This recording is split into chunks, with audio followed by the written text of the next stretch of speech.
Hi hello welcome back to my YouTube channel. ಈ ವಿಡಿಯೋದಲ್ಲಿ ನಾನು ನಿಮಗೆ ಪಾಲಕ್ ಪನ್ನೀರನ್ನ ಹೇಗೆ ಮಾಡೋದು ಅಂತ ಹೇಳ್ಕೊಡ್ತಿದ್ದೀನಿ. ಈಗ ನಾನು 4 ಕಟ್ಟು ಸೊಪ್ಪನ್ನು ತೊಗೊಂಡು ನೀಟಾಗಿ ಸೋಸ್ಕೊಂಡು ನೀರಲ್ಲಿ ತೊಳ್ಕೊಂಡು ಈಗ ಅದನ್ನು ಬೇಯೋಕ್ಕೆ ಇಡಬೇಕು. ಸ್ಟವ್ ಮೇಲೆ ಒಂದು ಬಾಣಲಿನ ಇಟ್ಕೊಂಡು ನೀರನ್ನು ಹಾಕ್ಕೊಳ್ಳಿ. ಸೊಪ್ಪು ಎಷ್ಟು ಮುಳುಗುವಷ್ಟು ನೀರನ್ನು ಹಾಕ್ಕೊಳ್ಳಿ. ಅದನ್ನು ಹಾಕ್ಕೊಂಡು ಸೊಪ್ಪನ್ನು ಬೇಯೋಕ್ಕೆ ಇಡಬೇಕು. ಒಂದು 10 ನಿಮಿಷ ಸಾಕು, ಸೊಪ್ಪು ಬೇಗ ಬೆಂದೋಗುತ್ತೆ. ನೋಡಿ, ಇವಾಗ ಆಲ್ರೆಡಿ ಬೆಂದೋಗಿದೆ. ಈ ಸೊಪ್ಪನ್ನು ನಾನು ಒಂದು ತಟ್ಟೆಯಲ್ಲಿ ಹಾಕ್ಕೊತಾ ಇದ್ದೀನಿ, ಏಕೆಂದರೆ ಬಿಸಿ ಇರೋದನ್ನೇ ರುಬ್ಬಬಾರ್ದು, ಮಿಕ್ಸಿ ಹಾಳಾಗುತ್ತೆ ಅಂತ. ಸೊ ಅದನ್ನು ಫಸ್ಟು ಆರಕ್ಕೆ ಇಟ್ಕೊಳ್ಳೋಣ. ಆರಕ್ಕೆ ಇಟ್ಕೊಂಡು ಆಮೇಲೆ ಅದನ್ನು ಒಂದು ಜಾರಿಗೆ ಹಾಕ್ಕೊಂಡು ರುಬ್ಕೊಳ್ಳೋಣ. ಪೇಸ್ಟ್ ರೀತಿ ಮಾಡ್ಕೊಬೇಕು. ನೋಡಿ ಹೇಗಿದೆ, ಈ ಥರ ಪೇಸ್ಟ್ ರೀತಿ ಮಾಡ್ಕೋಬೇಕು.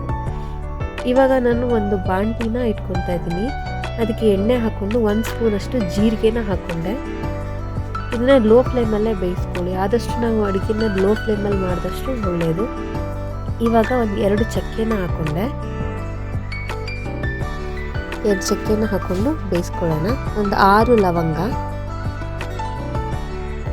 ಒಂದು 3 ಏಲಕ್ಕಿನ ಹಾಕ್ಕೊಂಡಿದ್ದೀನಿ. ಏಲಕ್ಕಿನ ಸ್ವಲ್ಪ ಜಜ್ಜಿಕೊಂಡು ಹಾಕ್ಕೊಳ್ಳಿ, ಆವಾಗ ಫ್ಲೇವರ್ ಚೆನ್ನಾಗಿ ಬಿಟ್ಕೊಳ್ಳುತ್ತೆ. ಅದನ್ನು ಚೆನ್ನಾಗಿ ಫ್ರೈ ಮಾಡ್ಕೊಳ್ಳಿ. ಇವಾಗ 2 ಬಾತಿನ ಎಲೆ ಹಾಕ್ಕೊತಾ ಇದ್ದೀನಿ. ಈ ಬಾತಿನ ಎಲೆ ಹಾಕೋದ್ರಿಂದ ಒಂಥರ ಡಿಫ್ರೆಂಟ್ ಟೇಸ್ಟ್ ಬರುತ್ತೆ. ಒಂದು 3 ಈರುಳ್ಳಿನ ಹಾಕ್ಕೊತಾ ಇದ್ದೀನಿ. ಆನಿಯನ್ನ ನಾನು ಮೀಡಿಯಮ್ ಆಗಿ ಕಟ್ ಮಾಡ್ಕೊಂಡಿದ್ದೀನಿ. ತುಂಬ ಸಣ್ಣಗೆ ಏನು ಕಟ್ ಮಾಡ್ಕೊಂಡಿಲ್ಲ, ಮೀಡಿಯಮ್ ಸೈಜಲ್ಲಿ ಕಟ್ ಮಾಡ್ಕೊಂಡಿದ್ದೀನಿ, ಮೀಡಿಯಮ್ ಆನಿಯನ್ನ. ಸೊ ಇದನ್ನು ಫ್ರೈ ಮಾಡ್ಕೋಬೇಕು. ಲೋ ಫ್ಲೇಮಲ್ಲೇ ಫ್ರೈ ಮಾಡ್ಕೊಳ್ಳಿ ಆದಷ್ಟು. ಇದು ಸ್ವಲ್ಪ ಕಂದು ಬಣ್ಣ ಬರೋ ತನಕ ಸ್ವಲ್ಪ ಲೋ ಫ್ಲೇಮಲ್ಲಿ ಫ್ರೈ ಮಾಡ್ತಾ ಇರಬೇಕು. ಇವಾಗ 1 ಸ್ಪೂನ್ ಆಗೋಷ್ಟು ಜಿಂಜರ್ ಗಾರ್ಲಿಕ್ ಪೇಸ್ಟನ್ನು ಹಾಕ್ಕೊಂಡಿದ್ದೀನಿ. ಈ ಪೇಸ್ಟನ್ನು ಅಷ್ಟೇ ಹಸಿ ವಾಸನೆ ಹೋಗೋ ತನಕ ಇದನ್ನು ಫ್ರೈ ಮಾಡಬೇಕಾಗುತ್ತೆ. ಯಾಕೆಂದರೆ ಜಿಂಜರ್ ಗಾರ್ಲಿಕ್ ಪೇಸ್ಟು ಸಮ್ಟೈಮ್ಸ್ ವಾಸನೆ ಬಂದ್ಬಿಡುತ್ತೆ. ಅದನ್ನು ಎಣ್ಣೆಲಿ ಫ್ರೈ ಮಾಡಿಕೊಂಡ್ರೆ ಒಳ್ಳೆಯದು. ಸೊ ಅದರಿಂದ ಎಣ್ಣೆಲಿ ಇದನ್ನು ಫ್ರೈ ಮಾಡ್ಕೊಳ್ಳಿ ನೀಟಾಗಿ. ಹಸಿ ವಾಸನೆ ಹೋಗೋ ತನಕ ನೀಟಾಗಿ ಲೋ ಫ್ಲೇಮಲ್ಲಿ ಫ್ರೈ ಮಾಡ್ಕೊತಾ ಇರಬೇಕು.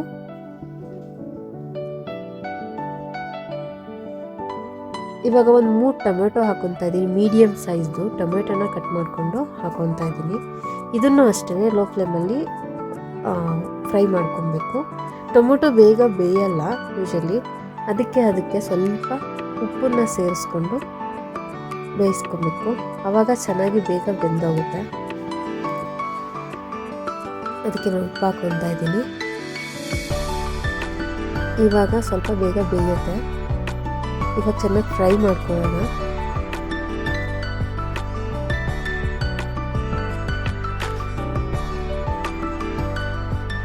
ಫ್ರೈ ಮಾಡ್ಕೊತಾ ಇದ್ದೀನಿ.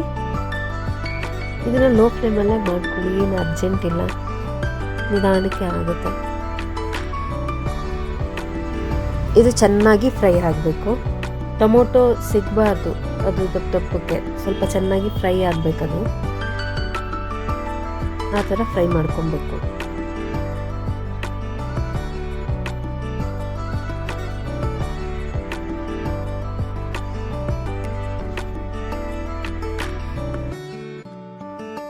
ಹೀಗೆ ಲೋ ಫ್ಲೇಮಲ್ಲಿ ಫ್ರೈ ಮಾಡ್ಕೊತಾ ಇರಿ. ಇವಾಗ ಇದಕ್ಕೆ ನಾವು ಸ್ಪೈಸಸ್ನ ಆ್ಯಡ್ ಮಾಡೋಣ. ಎಣ್ಣೆಲೆ ಕೂಡ ಅದನ್ನು ಫ್ರೈ ಮಾಡ್ಕೊಬೇಕು. ಅದಕ್ಕೆ ಒಂದು 1/4 ಸ್ಪೂನ್ ಆಗೋಷ್ಟು ಅರಿಶಿನ ಹಾಕ್ಕೊತಾ ಇದ್ದೀನಿ, ಅಡುಗೆ ಅರಿಶಿನ. 1 ಸ್ಪೂನಷ್ಟು ಧನಿಯಾ ಪುಡಿ, 1 ಸ್ಪೂನಷ್ಟು ಅಚ್ಚ ಖಾರದ ಪುಡಿ ಹಾಕ್ಕೊತಾ ಇದ್ದೀನಿ. ಅಚ್ಚ ಖಾರದ ಪುಡಿ ನಿಮ್ಗೆ ಎಷ್ಟು ಬೇಕೋ ಅಷ್ಟು ಹಾಕ್ಕೊಳ್ಳಿ. ತುಂಬ ಖಾರ ಬೇಕು ಅಂದರೆ ಜಾಸ್ತಿ ಖಾರ ಹಾಕ್ಕೊಳ್ಳಿ. ನಮಗೆ ಏನು ಅಷ್ಟು ಜಾಸ್ತಿ ಖಾರ ಬೇಡ, ನಮ್ಮಲ್ಲಿ ಯಾರು ಜಾಸ್ತಿ ಖಾರ ತಿನ್ನಲ್ಲ, ಅದಕ್ಕೆ ನಾನು 1 ಸ್ಪೂನ್ ಹಾಕ್ಕೊಂಡಿದ್ದೀನಿ. ಇದನ್ನು ಅಷ್ಟೇ ಎಣ್ಣೆಲೆ ನೀಟಾಗಿ ಫ್ರೈ ಮಾಡ್ಕೊಳ್ಳಿ. ಎಣ್ಣೆಲೆ ಆದಷ್ಟು ಎಲ್ಲ ಪದಾರ್ಥಗಳನ್ನ ಫ್ರೈ ಮಾಡೋದ್ರಿಂದ ಅದರದ್ದು ಹಸಿ ವಾಸನೆ ಹೋಗುತ್ತೆ. ಅದರಿಂದ ಎಣ್ಣೆಲೆ ಫ್ರೈ ಮಾಡ್ಕೊಬೇಕು. ಇದು ಸ್ವಲ್ಪ ತಳ ಹಿಡಿಯೋ ಚಾನ್ಸಸ್ ಇರುತ್ತೆ, ಅದಕ್ಕೆ ಅವಾಗವಾಗ ಸೌಟಲ್ಲಿ ಆಡಿಸ್ತಾ ಇರಿ. ನೀಟಾಗಿ ಫ್ರೈ ಮಾಡ್ಕೊಳ್ಳಿ. ನೋಡಿದ್ರೆ ಹೇಳಿದ್ನಲ್ಲ, ತಳ ಹಿಡಿತಾ ಇದೆ, ಅದಕ್ಕೆ ಸ್ವಲ್ಪ ನೀರು ಸೇರಿಸ್ಕೊಳ್ಳೋಣ. ನೀರು ಸೇರಿಸ್ಕೊಂಡು ಸ್ವಲ್ಪ ಫ್ರೈ ಮಾಡ್ಕೊಳ್ಳೋಣ. ಜಾಸ್ತಿ ನೀರು ಹಾಕಬೇಡಿ, ಸ್ವಲ್ಪ ಹಾಕಿದ್ರೆ ಸಾಕು. ಸ್ವಲ್ಪ ಜ್ಯೂಸಿ ಥರ ಬರೋ ಅಷ್ಟು ಹಾಕ್ಬಿಟ್ಟು ಫ್ರೈ ಮಾಡ್ಕೊಳ್ಳೋಣ. ಇವಾಗ ಇದನ್ನು ಒಂದು 5ರಿಂದ 10 ನಿಮಿಷ ಕುದಿಯೋಕ್ಕೆ ಬಿಡೋಣ. ಏಕೆಂದರೆ ಇದು ಚೆನ್ನಾಗಿ ಕುದಿಬೇಕು. ಅದು ಟೊಮೊಟೊ ಎಲ್ಲ ಹಾಕಿದ್ವಲ್ಲ, ತುಂಬ ಸಾಫ್ಟ್ ಆಗಬೇಕದು. ಅದರಿಂದ ಜಾಸ್ತಿ ನೀರು ಹಾಕಿಲ್ಲ, ಇದನ್ನು ಚೆನ್ನಾಗಿ ಹಾಗೆ ಕುದಿಸ್ತಿದ್ದೀನಿ ಸ್ವಲ್ಪ ನೀರಲ್ಲೇ. ಆಮೇಲೆ ಮಸಾಲೆ ಸೇರಿಸ್ಕೊಂಡ್ಮೇಲೆ ಆವಾಗ ಬೇಕಾದ್ರೆ ಎಕ್ಸ್ಟ್ರಾ ನೀರು ಆ್ಯಡ್ ಮಾಡ್ಕೊಬೋದು. ಇವಾಗ ಒಂದು 10 ನಿಮಿಷ ಇದನ್ನು ಕುದಿಯೋಕ್ಕೆ ಹಾಗೆ ಲೋ ಫ್ಲೇಮಲ್ಲಿ ಬಿಡೋಣ.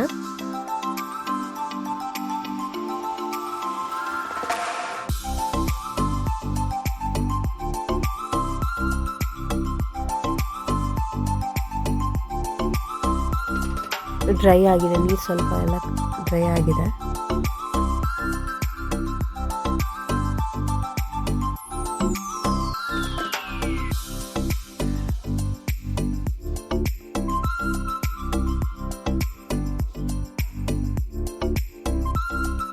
ಇವಾಗ ಡ್ರೈ ಆಗಿದೆ ಅಲ್ವಾ, ಇದಕ್ಕೆ ಸ್ವಲ್ಪ ಇವಾಗ ರುಬ್ಕೊಂಡಿದ್ದೀವಲ್ಲ ಆ ಪಾಲಕ್ ಸೊಪ್ಪನ್ನು ಹಾಕ್ತಾ ಇದ್ದೀನಿ.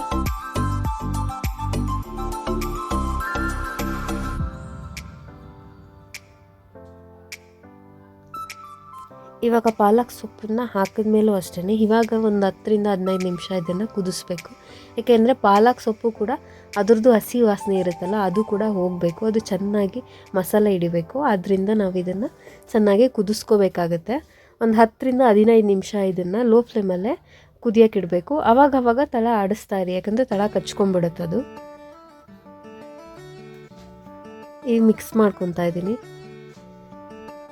ಮಸಾಲೆನ ಆ್ಯಡ್ ಮಾಡಿದ ನಂತರ ಒಂದು 10ರಿಂದ 15 ನಿಮಿಷ ಇದನ್ನು ಕುದಿಯೋಕ್ಕೆ ಬಿಡಬೇಕಾಗುತ್ತೆ. ಯಾಕಂದರೆ ಹಸಿ ವಾಸನೆ ಹೋಗಬೇಕಲ್ಲ, ಇಲ್ಲಾಂದರೆ ಹಸಿ ಹಸಿ ಥರ ವಾಸನೆ ಬರ್ತಾ ಇರುತ್ತೆ. ಸೊ ಅದರಿಂದ ಒಂದು 10ರಿಂದ 15 ನಿಮಿಷ ಇದನ್ನು ಕುದಿಯೋದಕ್ಕೆ ಲೋ ಫ್ಲೇಮಲ್ಲಿ ಬಿಟ್ಬಿಡಿ. ಆವಾಗವಾಗ ತಳನ ಆಡಿಸ್ತಾ ಇರಬೇಕು ಸೌಟಲ್ಲಿ, ಇಲ್ಲಾಂದರೆ ಅದು ಕಚ್ಕೊಂಡ್ಬಿಡುತ್ತೆ ಮತ್ತು ಅದೇ ಸೀದೋಗಿರೋ ವಾಸನೆ ಥರ ಎಲ್ಲ ಬಂದ್ಬಿಡುತ್ತೆ. ಸೊ ಅವಾಗವಾಗ ತಳ ಆಡಿಸ್ತಾ ಇರಿ.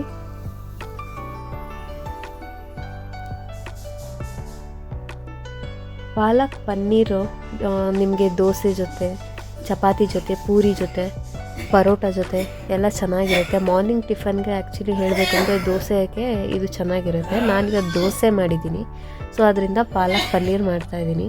ಸೊ ಪಾಲಕ್ ಪನ್ನೀರು ನೀವು ಟ್ರೈ ಮಾಡಿ, ದೋಸೆ ಜೊತೆ ಚೆನ್ನಾಗಿರುತ್ತೆ.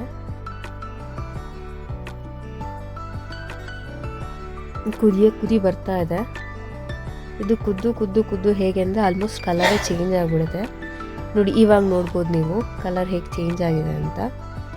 ಸೊ ನಾನು ಇವಾಗ ಇದಕ್ಕೆ ಪನ್ನೀರ್ನ ಆ್ಯಡ್ ಮಾಡ್ಕೊತಾ ಇದ್ದೀನಿ. ಪನ್ನೀರ್ ಹಾಕಿದ್ಮೇಲೆ ತುಂಬ ಕುದಿಸೋ ಅವಶ್ಯಕತೆ ಇಲ್ಲ. ಒಂದು 3 to 4 ಮಿನಿಟ್ಸ್ ಕುದಿಸಿದ್ರೆ ಸಾಕು, ಪನ್ನೀರು ಬೇಗ ಬೆಂದೋಗ್ಬಿಡುತ್ತೆ. ಇದನ್ನು ಒಂದು 4 ಮಿನಿಟ್ಸ್ ಸಾಕಷ್ಟೇ, 3 to 4 ಮಿನಿಟ್ಸ್ ಅಷ್ಟೇ. ಇದನ್ನು ಅಷ್ಟೇ ಲೋ ಫ್ಲೇಮಲ್ಲಿ ಬಿಟ್ಬಿಡೋಣ, ಒಂದು 3 ಮಿನಿಟ್ಸು ಬೆಂದೋಗ್ಬಿಡುತ್ತೆ.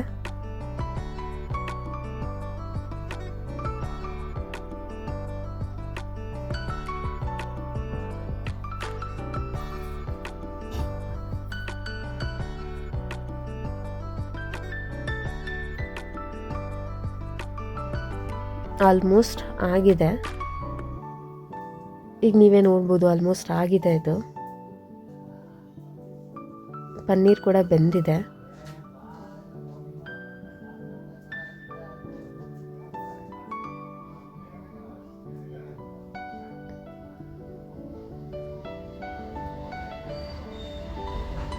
ಐ ಹೋಪ್ ನಿಮಗೆ ಈ ವಿಡಿಯೋ ಇಷ್ಟ ಆಗಿದೆ ಅಂತ ಅಂದ್ಕೊತೀನಿ ನಾನು. ನೀವು ಮನೆಯಲ್ಲಿ ಈ ಇದನ್ನ ನೋಡಿ ಟ್ರೈ ಮಾಡಿ, ತುಂಬ ಚೆನ್ನಾಗಿ ಬರುತ್ತೆ. ಈ ವಿಡಿಯೋ ನಿಮಗೆ ಇಷ್ಟ ಆಗಿದರೆ ಒಂದು ಲೈಕ್ ಮತ್ತು ಕಮೆಂಟ್ ಮೂಲಕ ತಿಳಿಸಿ. ನೀವಿನ್ನೂ ನನ್ನ ಚಾನಲ್ನ ಸಬ್ಸ್ಕ್ರೈಬ್ ಮಾಡಿಲ್ಲ ಅಂದರೆ ದಯವಿಟ್ಟು ಸಬ್ಸ್ಕ್ರೈಬ್ ಮಾಡ್ಕೊಳ್ಳಿ ಮತ್ತು ಬೆಲ್ ಐಕಾನ್ನ ಪ್ರೆಸ್ ಮಾಡಿ. Thank you.